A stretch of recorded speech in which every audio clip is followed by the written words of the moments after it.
Welcome to the Startup Espresso. I'm Hall T. Martin, the host of the show, where we talk about raising funding for your startup and the time it takes to have an espresso. I hope you enjoy this episode. Hello, this is Hall T. Martin with the Startup Funding Espresso, your daily shot at startup funding and investing. The curse of knowledge is defined by Wikipedia as when better informed people find it extremely difficult to think about problems from the perspective of lesser informed people. Startup founders are often experts in their field and find it difficult to discuss with investors who are not experts. They are so close to the project that they often forget that others unfamiliar with the deal need more information. To overcome the curse of knowledge in a startup pitch, consider the following. Avoid using jargon and acronyms in the pitch.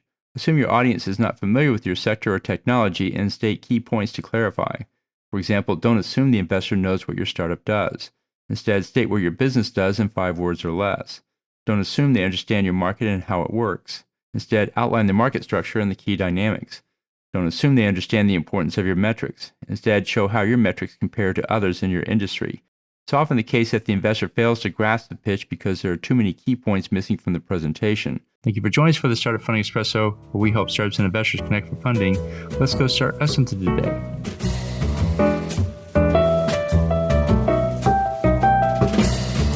Hall T. Martin is the director of Investor Connect, which is a 501c3 nonprofit dedicated to the education of investors for early-stage funding.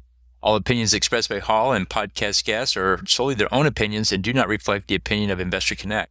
This podcast is for informational purposes only and should not be relied upon as a basis for investment decisions.